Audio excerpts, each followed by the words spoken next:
भगवान व्यास देव जी के द्वारा दी हुई प्रतिस्मृति विद्या जब अर्जुन को प्रदान करी, अर्जुन समस्त ब्रह्म ऋषियों की वंदना करके देवराज इंद्र की प्रसन्नता से ही दिव्यास्त्र प्राप्त होंगे ऐसी भावना से इंद्रकील पर्वत पर पहुंचे। वहां एक वृद्ध ब्रह्म ऋषि रूप में देवराज इंद्र ही बैठे थे। उनका तिष्ठ तिष्ठ, रुक जाओ, आगे मत जाओ, आगे अस्त्र शस्त्र ले जाने लायक देश नहीं है, यहां सब दिव्य सिद्धों का देश है। तुम अपना ये धनुष फेंक दो, ये तूणीर फेंक दो और सावधान होकर आगे जाओ। उन्होंने कहा नहीं, ये गांडीव धनुष परम पूजनी परम पावन है, मैं इसे तो नहीं फेंक सकता हूं। अगर इसे तुम फेंक दोगे तो जिस लोक का सुख चाहोगे वो सुख हम प्रदान करेंगे। नहीं, मुझे कोई लोक का सुख नहीं चाहिए, मैं जिस हेतु से जा रहा हूं उसमें इस अस्त्र की आवश्यकता है। यहां एक संकेत मिलता है कि अगर आपने लक्ष्य बना लिया है उच्च कोटि का, भगवत प्राप्ति, भजन करना, धर्म से चलना, सत्य से चलना, तो आपकी परीक्षा होगी। उस मार्ग से हटाने के लिए प्रलोभन आएगा। आपको उस प्रलोभन में अपनी निष्ठा को नहीं छोड़ना है। अगर छोड़ दिया तो गए। भय भी आ सकता है, भयानक भय आ सकता है, पर अगर आप अपनी निष्ठा पे रहे तो भय केवल दिखावा होगा, आपको दुख नहीं दे सकता। प्रकट हो गए देवराज इंद्र और कहा मैं कोई ब्रह्म ऋषि नहीं हूं, मैं त्रिभुवनपति देवराज इंद्र हूं। तुम अपनी निष्ठा में अचल रहे, क्या चाहते हो? तो कहा मैं आपके द्वारा दिव्यास्त्र चाहता हूं। वो तो तभी प्राप्त हो सकते हैं जब देवाधिदेव भगवान शंकर का दिव्य अस्त्र तुम्हें प्राप्त हो, उनका साक्षात्कार हो, फिर हम समस्त लोकपाल अपने अपने दिव्यास्त्र आपको दे देंगे। अर्जुन ऐसा सुन ही रहे थे कि देवराज अंतर्धान हो गए। अब विचार किया कि मुझे प्रथम महादेव जी की आराधना करनी चाहिए। तपस्या के लिए दृढ़ निश्चय करके बड़ी उतावली के साथ चले और एक भयंकर कंटकाकीर्ण वन में पहुंचे, जहां समीप में सुंदर नदी प्रवाहित हो रही थी। हिमालय का शिखर है, पवित्र शीतल वायु चल रही है। उस स्थान के दर्शन करके मन में निश्चय हुआ कि यहीं भगवान शंकर की आराधना करेंगे। महातेजस्वी दृढ़ संकल्प वाले अर्जुन ने उस प्रदेश में तपस्या में संलग्न होने के लिए स्थान चयन किया और कुशा की लंगोटी लगाई। कुशा बहुत दुखद होता है, छू जाए तो त्वचा को चीर दे। लंगोटी लगाई और एक दंड समीप में रख लिया और अपने गांडीव धनुष और तूणीर को वृक्ष की डाल पे से टांग दिया और हाथ जोड़कर भगवान शंकर की स्तुति करके निरंतर भजन में लग गए। 1 मास तक 3 दिन 3 रात कुछ नहीं खाना, उसके बाद सूखा पत्ता लेकर के पाना।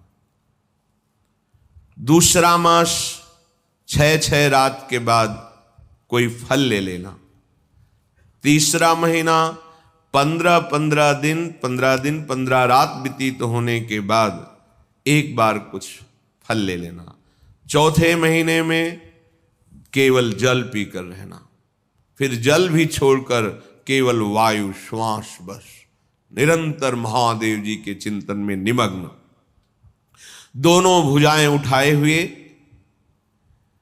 कोई सहारा नहीं, पैर के अंगूठे के अग्रभाग पर खड़े होकर के भगवान शिव के मंत्र का जप करते हुए आकाश की तरफ दृष्टि रखे हुए एकाग्र चित्त से उपासना कर रहे हैं।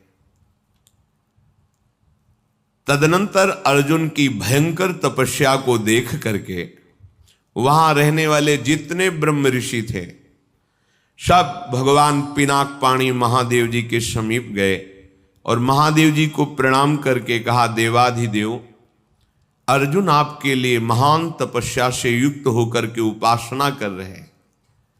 हिमालय के पृष्ठभाग में स्थित होकर ऐसी उग्र तपस्या कर रहे हैं कि यदि आपने उनको सांत्वना न दी जो वो चाहते हैं तो दिशाओं में आग पैदा हो जाएगी उनके तप से। हे देव देवेश्वर, हम लोग कुछ समझ नहीं पा रहे हैं कि उनको कैसे शांत करें। वे अपनी तपस्या का संताप प्रकट कर रहे हैं। हम महर्षि जन चिंतित हैं कि यदि वो ऐसी तपस्या में रहे तो आग पैदा हो जाएगी। जैसे ध्रुव जी ने अपनी प्राणवायु बंद कर ली तो त्रिभुवन की प्राणवायु बंद हो गई, तत्काल भगवान को आना पड़ा। पवित्र चित्त वाले इन महर्षियों की, जो सदा सबको सुख देने में तत्पर रहते हैं, उनकी बात सुनकर भगवान देवाधिदेव महादेव ने कहा, महर्षियों, मुझे पता है, तुम विषाद मत करो। अर्जुन की तपस्या किसी को कष्ट देने के लिए नहीं है। अर्जुन के मन में जो संकल्प है वो मैं जान रहा हूं। वो किसी लोकांतर के भोग की इच्छा से तपस्या नहीं कर रहे हैं। उन्हें जो पाना है वो मैं प्रदान करूंगा। तुम सब शांत चित्त होकर अपने अपने भजन में लगो जाकर। भगवान शंकर का ये वचन सुनकर जितने ब्रह्मर्षि आए हुए थे सब प्रणाम करके अपनी अपनी कुटिया को गए। उन महात्माओं के चले जाने के बाद सर्व पापहारी पिनाक पाणी देवाधिदेव भगवान शंकर किरात वेश धारण किया। दिव्य कांति धनुष बाण धारण किए हुए, मृग चर्म धारण किए हुए, और भगवती उमा भी उसी भेष में साथ में, और साथ में उमा के साथ बहुत सी देवियां और महादेव जी के साथ उनके गण, पर सब किरात वेश में। जे ही भगवान शिव इस वेश में वन में प्रवेश किए तो सारा वन शांत हो गया। खग मृग पशु पंछी वायु जल सबका कोलाहल शांत हो गया, आवाज बंद। एक घुरघुराहट सुनाई दी उस अर्जुन को। तो आकाश दृष्टि करके मंत्र जप कर रहे थे, दृष्टि घुमाई तो देखा है कोई विशाल सुअर उनको मारने के लिए तीव्र गति से आ रहा है। तत्काल अर्जुन ने अपने गांडीव धनुष को उठाया और प्रत्यंचा चढ़ाकर टंकार की, जिसकी ध्वनि उस शांत वन में गूंज गई। अर्जुन ने कहा, ऐ शुकर, मैं तपस्या में लगा हूं, किसी को कष्ट नहीं दे रहा हूं, फिर भी मुझे मारना पड़ेगा, क्योंकि तो बिना अपराध के मुझे मारने के लिए आ रहा है। सुदृढ़ धनुष वाले अर्जुन को प्रहार के लिए उद्यत देखकर किरात रूपधारी भगवान शिव ने सहसा रोका। ऐ वीर, इस शूकर को मैंने पहले शिकार रूप में निश्चित कर लिया है, तुम अपना बाण मत चला देना। परंतु अर्जुन ने किरात के वचन की अवहेलना करके तत्काल भयंकर बाण के द्वारा उस शूकर को बेध दिया। जैसे अर्जुन का बाण वैसे ही किरात वेशधारी भगवान शिव का बाण भी उसी जगह लगा। दोनों के छोड़े हुए बाण से सुवर्ण रूप त्याग करके मूक दानों विशाल पर्वत की तरह वो अपने असली स्वरूप में आकर प्राण त्याग कर गिर पड़ा। उसे अर्जुन को मारने के लिए भेजा गया था। जैसे बिजली की गड़गड़ाहट होती है, ऐसे आवाज करते हुए असुर अपने प्राणों को त्याग दिया। शत्रुनाशक अर्जुन उस तेजस्वी की रात को देखा जो कुछ दिव्य स्त्रियों से घिरे हुए थे। अर्जुन ने कहा, तुम कौन हो और यहां स्त्रियों के साथ क्यों घूम रहे हो? क्या आपको मालूम नहीं कि भयावह वन है? और क्या तुम्हें वन के सिद्धांत का भी ज्ञान नहीं है? जब मैंने लक्ष्य संधान कर दिया तो तुमने बाण क्यों मारा? ये मेरे पास आया था, मेरे को मारने के लिए आया था, मैंने इस पर बाण संधान किया, तो तुम मेरी वीरता का तिरस्कार करके इस पर बाण संधान क्यों किया? इसका उत्तर दो, नहीं तो मैं तुम्हें जीवित नहीं छोड़ूंगा। अर्जुन ने ऐसा किरात से कहा। यह मृगया का धर्म नहीं है जैसा आपने किया है। तुम पर्वत निवासी हो, उत्तर दो, नहीं तुम्हें जीवन से वंचित कर देता हूं अभी। अर्जुन के इस प्रकार कहने पर किरात भगवान जोर जोर से हंसने लगे और कहा, बहुत वीरतापूर्ण तुम वाणी भी बोलते हो और वीर भी हो, पर मुझे वन में इसलिए कोई भय नहीं लगता कि यही मेरा घर है। वनवासी हूं, किरात हूं, किंतु जब मैंने कह दिया था कि तुम बाण मत चलाना, ये मेरा लक्ष्य है, तो तुम्हारा साहस कैसे इतना हो गया कि मुझ वनवासी की आज्ञा का उल्लंघन करके तुमने बाण संधान कर दिया। तुमने दुष्कर कर्म किया, ये मुझे पसंद नहीं आया। और तुम जो कहते हो कि मुझे जीवन से हाथ धोना पड़ेगा, तो पहले बल का निर्णय कर लेना चाहिए, फिर बाद में निश्चय होना चाहिए। तुमने हमारे बल का निर्णय तो किया नहीं। क्या तुम जानते हो हम में कितना बल है? किरात वेशधारी भगवान ने कहा।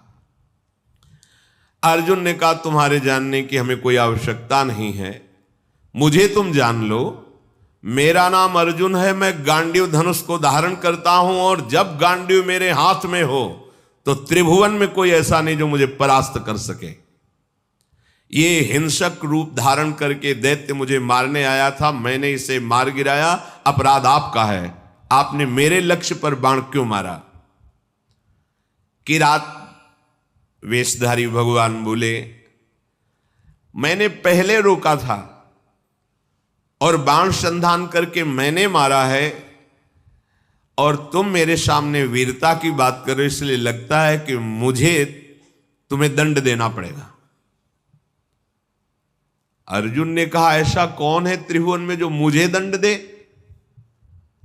हमें लगता है कि तुम्हें प्राणों से कोई प्यार नहीं है, तुम्हें प्राणों से हाथ धोना पड़ेगा। भगवान ने कहा, तुम्हें बल का घमंड है क्या? तुम दूसरों को निर्बल समझते हो क्या? हमें लगता है तुम्हें शक्ति का और बल का गर्व है। तो धैर्यपूर्वक हमारे सामने तुम अपना बल प्रदर्शन करो, मैं खड़ा हूं। पर जब मैं बाण छोड़ूंगा तो तुम खड़े नहीं रहोगे। किरात की ये बात सुनकर अर्जुन को बड़ा क्रोध है कि एक वनवासी किरात हमको ललकार रहा है। तत्काल भगवान शिव का ध्यान करके बाणों का संधान प्रारंभ किया। जितने भी बाण जा रहे हैं उस कोई घाव नहीं पैदा करे, सब लीन होते जा रहे हैं। और बार बार किरात कह रहे, और संधान कर। अर्जुन को समझ में नहीं आ रहा कि आज तक तो ऐसा नहीं हुआ। बाण गया, अक्षय तूणीर है, बाण गया, लक्ष्य वेदा तूणीर पे आ गया है। ये तो लीलता जा रहा है। बाण जहां जा वो अंतर्ध्यान उन्हीं के शरीर में होता जा रहा है। अर्जुन ने बाणों की वर्षा, झड़ी लगा दी।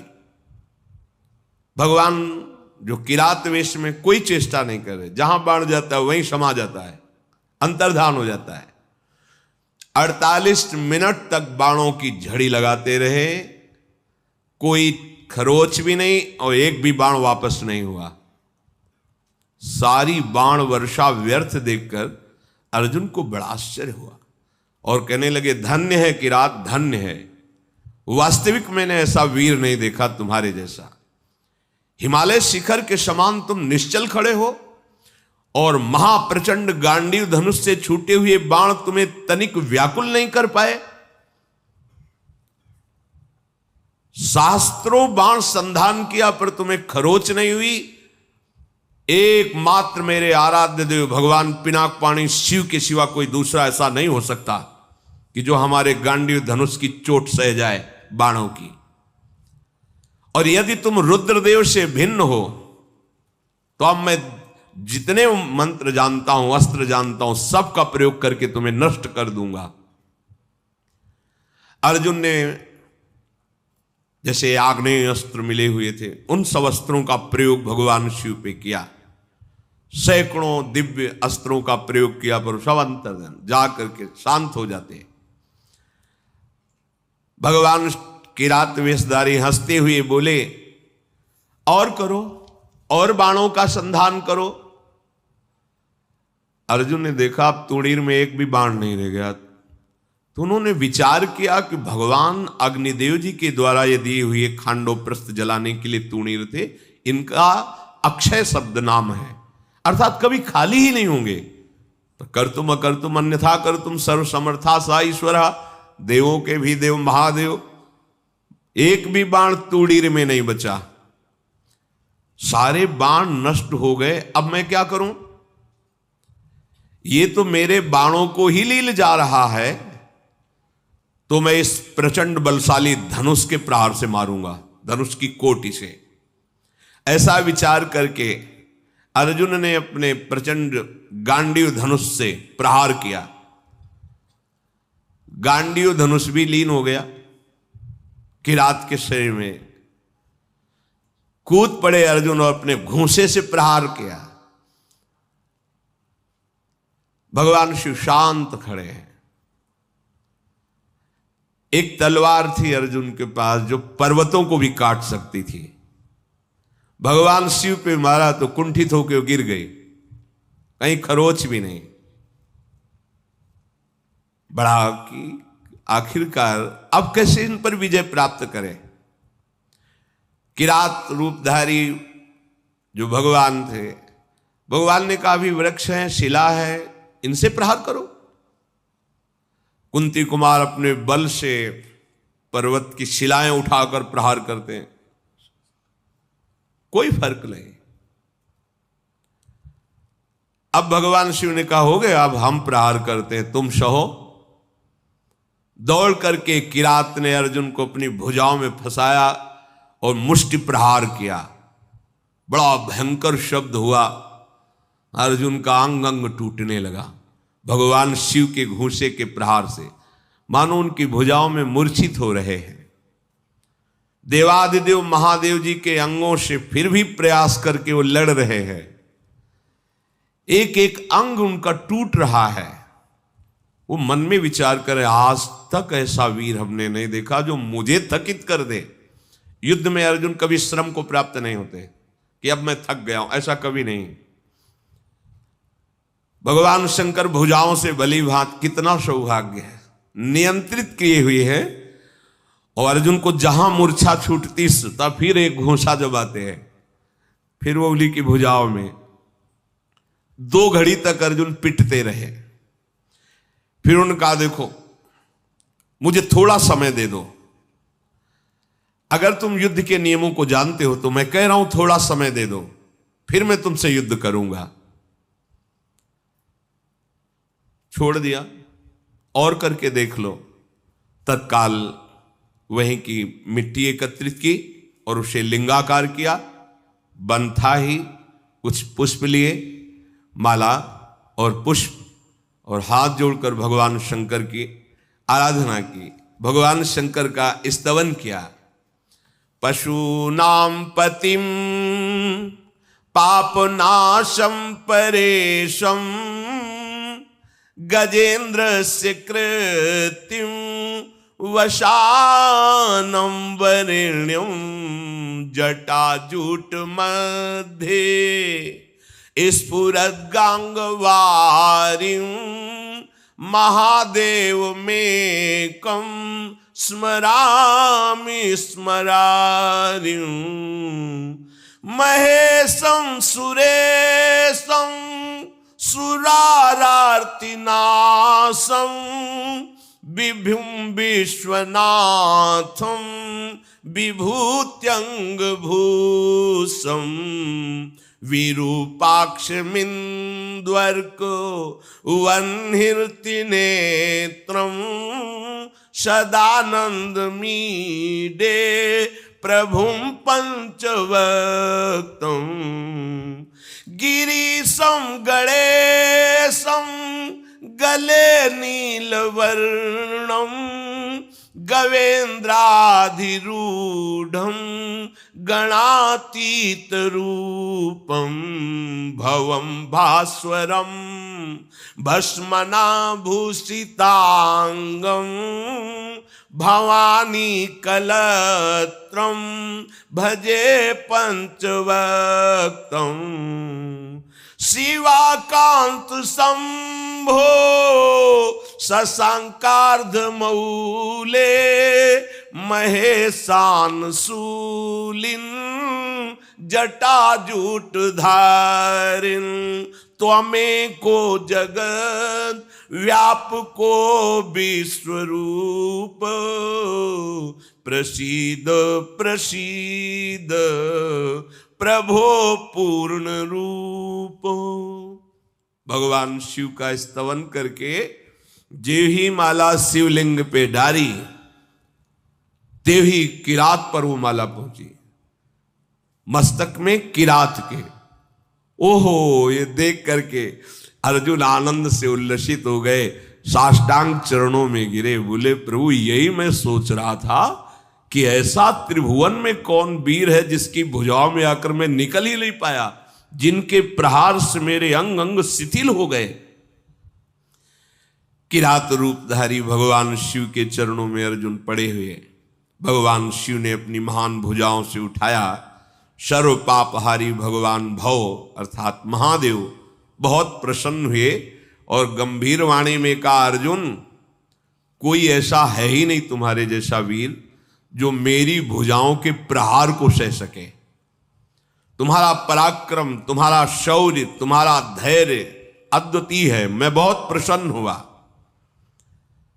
मेरा स्पर्श सबको सहज में नहीं प्राप्त होता है, मेरा स्पर्श प्राप्त हो गया। अब तुम्हारा शरीर दिव्य है, अब तुम इसी शरीर से जिस लोक में चाहो जा सकते हो। तुम्हारा तेज कोई सह नहीं सकता है, आज से तुम्हारा पराक्रम अद्वितीय है। महाबाहो मेरी ओर देखो और प्रसन्न हो, देखो मैं तुम्हें दिव्य दृष्टि देता हूं, तुम मेरे स्वरूप को देखो। भगवान शिव ने जब ऐसा कहा तो अर्जुन के सामने अब किरात रूप नहीं, देवाधिदेव महादेव जो किरात वेश में स्त्री स्वरूप में साक्षात त्रिभुवन सुंदरी अंबा और उनकी दासियां और भगवान शिव के गण, बार बार अर्जुन जी ने पूरे शिव परिकर को प्रणाम किया और कहा, तुम युद्ध में अपने शत्रुओं पर जो विजय चाहते हो तो आज के बाद कोई देवता भी तुम्हें परास्त नहीं कर सकता, मनुष्यों की तो बात जाने दो। मैं तुम्हारे हृदय की बात जानता हूं, तुम मुझसे क्या चाहते हो। लो विश्व विनाशक पाशुपतास्त्र मैं तुम्हें प्रदान करता हूं। ये वो अस्त्र है जिसको कोई भी अस्त्र कुंठित नहीं कर सकता और एक क्षण में पूरे त्रिभुवन को भस्म करने की सामर्थ्य मेरे इस अस्त्र में है, पाशुपतास्त्र। तदनंतर शूलपाणी भगवान महादेव जी और भगवती पार्वती जी के दर्शन करके अर्जुन को बड़ा आनंद प्राप्त हुआ। साष्टांग पृथ्वी पर लेटकर प्रणाम किया। अर्जुन बोले, हे जटाजूटधारी सर्वदेवेश्वर देवाधिदेव महादेव, भग देवता के नेत्रों का विनाश करने वाले नीलकंठ, आपके मस्तक पर जगत पावन करने वाली गंगा जी विराजमान हैं। प्रभु समस्त कारणों के परम श्रेष्ठ कारण आप हैं। मैं बहुत लज्जित हो रहा हूं। अपने स्वामी से युद्ध किया, अपने आराध्य देव से युद्ध किया, आप पर बाण संधान किया, कटुवचन बोले, धनुष से प्रहार किया, और भी नाथ मेरे अपराध को क्षमा कीजिए। मैं बहुत अंदर लज्जा से युक्त हो गया हूं।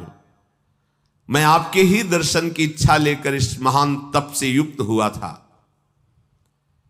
हे देव देवेश्वर, संपूर्ण जगत आपकी वंदना करता है और मैंने आप पर प्रहार किया, फिर भी आप प्रसन्न हैं। नाथ मुझे बहुत अंदर से लज्जा आ रही है।